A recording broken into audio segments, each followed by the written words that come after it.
Coast. They thought the golden retriever was waiting for drop food. That was the story that made sense. The other story didn't make sense until it was almost too late. Coast.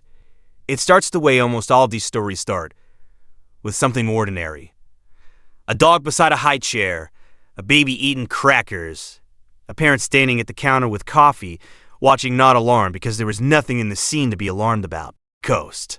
Lena and Patrick Ashworth had a 9-month-old daughter named Fern and a golden retriever named Fig, who was 7 years old, orange gold, and deeply interested in the geography of mealtimes. He had always stationed himself near the high chair during Fern's meals. Coast. Patrick had always assumed the motivation was gravitational, that small children and the floor beneath them were a reliable system of food delivery. Coast. On the Tuesday that started all of it, Fig did not wait for dropped food. He stood beside the high chair before Fern was seated. He stood there through the whole meal. He stood there after the tray was cleared and Fern was wiped down and the chair was pushed back. Coast. He remained. He pressed his nose toward Fern's head, specifically toward the area behind her left ear, repeatedly for a period that Patrick clocked at several seconds each time before Fig would withdraw a pause and return. Coast. Fern did not seem bothered. She reached for Fig's ear the way she reached for everything within arm's range, enthusiastically and without concern. Patrick said nothing to Lena that morning. Coast. Wednesday the same. Thursday, Fig was at the high chair before Patrick had finished making Fern's oatmeal, and he stood there with a focus that Patrick found increasingly difficult to categorize as food-motivated. The muzzle toward the left side of Fern's head. The slow inhale, the retreat and return. Coast. Coast. If you stay for stories about what animals sense before we do, you are in the right place. Subscribe so you don't miss the next one. Coast. Friday morning, Fig was at the high chair before Patrick got out of his chair. Fern ate her oatmeal. Fern cried briefly twice that afternoon and resolved both times.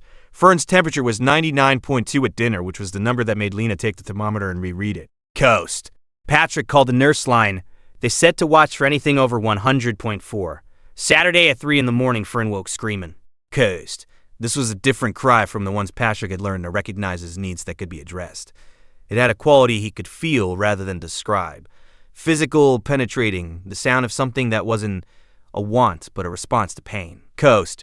Lena had Fern's temperature at 103.1 before Patrick was fully upright. Coast. They drove to the pediatric urgent care because it was closer than the ER.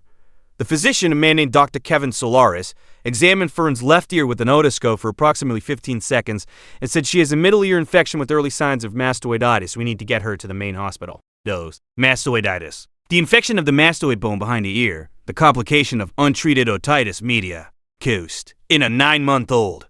Progressing, Dr. Solaris explained in the car drop-off note he wrote for the hospital.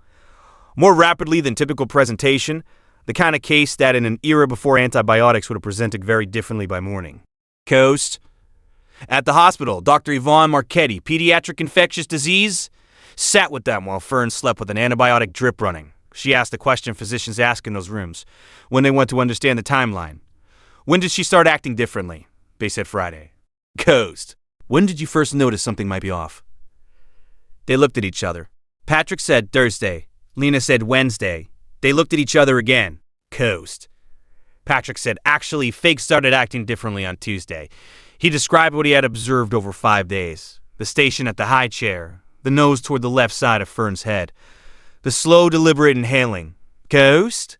Dr. Marchetti said, that's consistent with scent detection. Middle ear infections produce a distinctive bacterial odor that concentrates around the ear canal. Coast.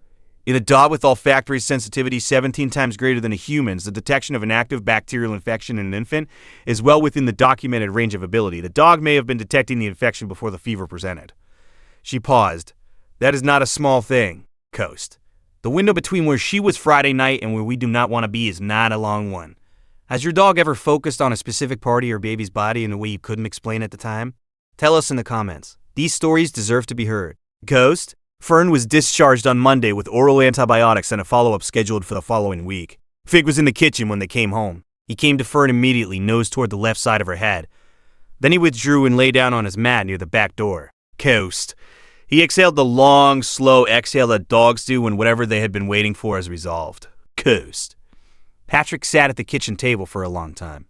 He thought about Tuesday. Coast. He thought about the story he had told himself. The food-motivated dog at the high chair. He thought about how complete that explanation had felt, how it required nothing more of him than a mildly tolerant acknowledgement of a dog's predictable behavior. Ghost? It was a reasonable story. It fit everything he saw. It was wrong about what mattered. Every guardian deserves to be recognized, even the ones who never asked for anything in return.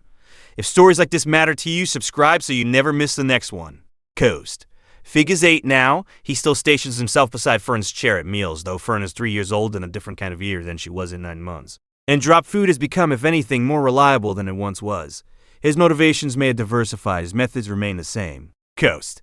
On mornings when Lena notices the nose going toward the left side of Fern's head, she calls the pediatrician. Twice in 2 years, that call has been correct. Ghost. Some dogs wait at the high chair for different reasons than the ones you give them. What happened the first winter, Fig did the same thing with Lena, and what Lena had been ignoring for 2 weeks is the story coming after this one.